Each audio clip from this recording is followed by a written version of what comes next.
December 10th, 2025. For 12-year-old Sultan, this day was supposed to be perfect. He woke up in his cozy apartment, the air already filled with the promise of balloons, flashy LED lights, and a chocolate cake shaped like his favorite game controller. His best friends, Dawoud, Umer, and Ayyan, were on their way, probably armed with gift loot crates and ready for a day of celebration. It was a day for family, for friends, for joy. As he sat down for breakfast, a smile on his face, Sultan whispered a quiet prayer of gratitude, Alhamdulillah. The moment the word left his lips, something impossible happened. The entire apartment flickered. The lights flashed a startling red, and for a split second, the walls around him seemed to pixelate like a glitch in reality itself. In his pocket, a small, worn copper coin and keepsake from his late grandfather began to glow with a faint, warm light. It was as if it sensed something awakening, something that no one else could see.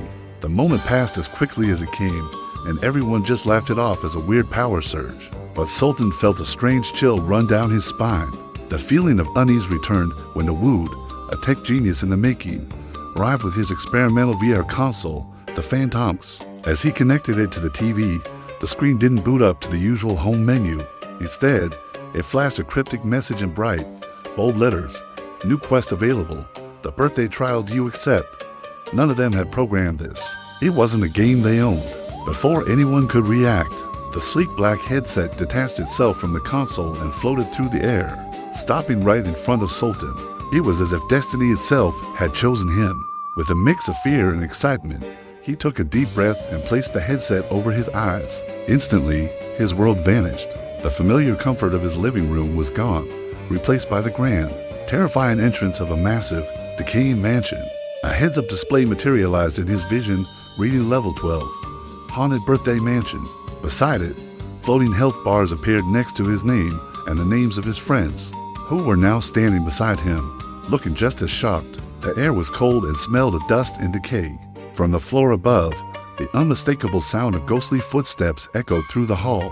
But when they looked up the grand staircase, no one was there. Shadowy, pixelated creatures began to ooze from the cracks in the walls, their forms shifting and glitching like a corrupted video file. Then, a new message scrolled across their vision: escape before midnight or remain in the game forever. Panic set in.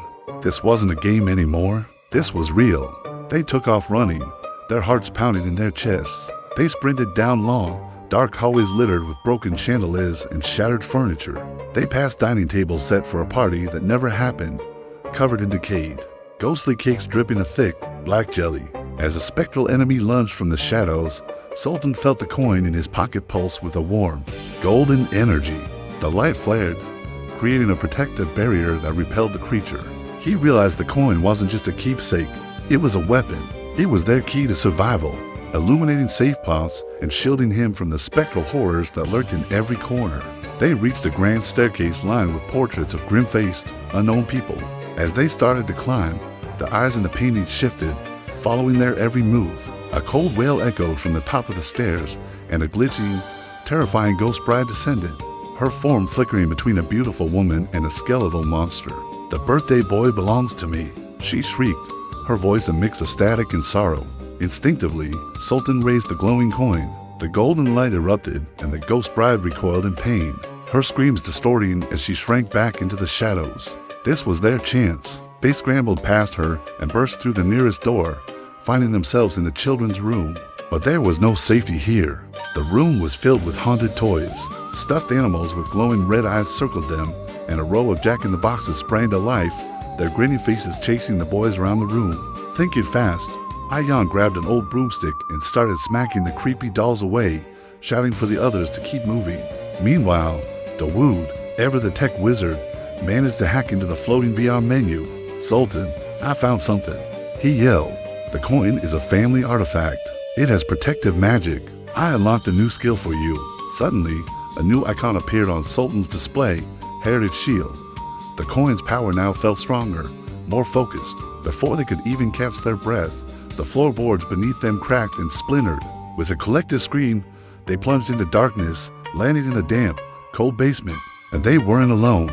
In the center of the room was a monstrous birthday cake, 3 tiers high, with razor-sharp frosting teeth and candles burning with an eerie green flame. The HUD identified it as a mini-boss, the cake that hates parties.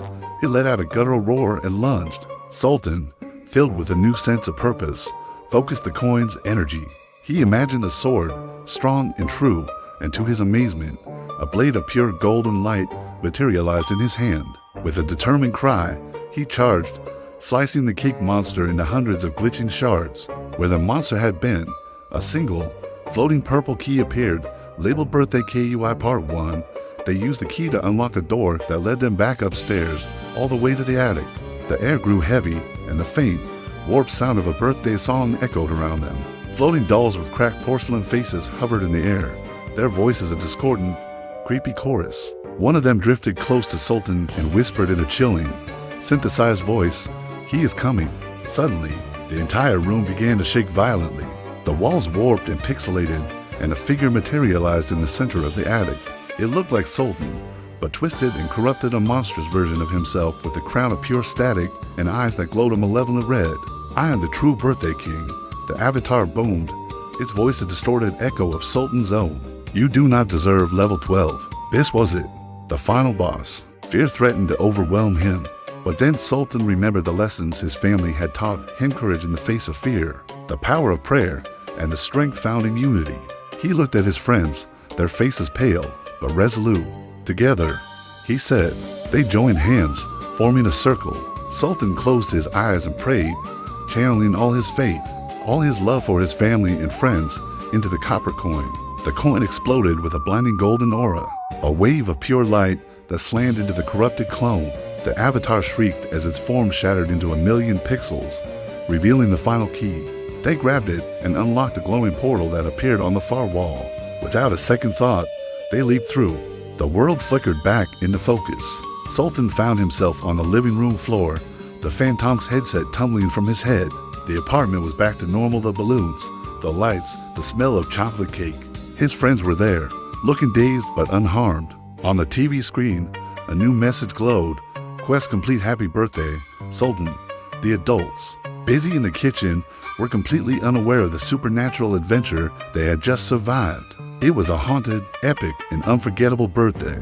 Sultan had not only survived a terrifying quest, but had leveled up his courage and his faith. Later that evening, as he stood before his real birthday cake, surrounded by the people he loved, he made a wish and blew out the 12 candles. As he did, he felt a faint warmth from his pocket. The copper coin glimmered faintly one last time, a silent reminder that his adventure was far from over. Level 12 had only just begun. Thank you for watching. If you enjoyed this story, make sure to like, subscribe, and hit that notification bell so you don't miss our next adventure. See you next time.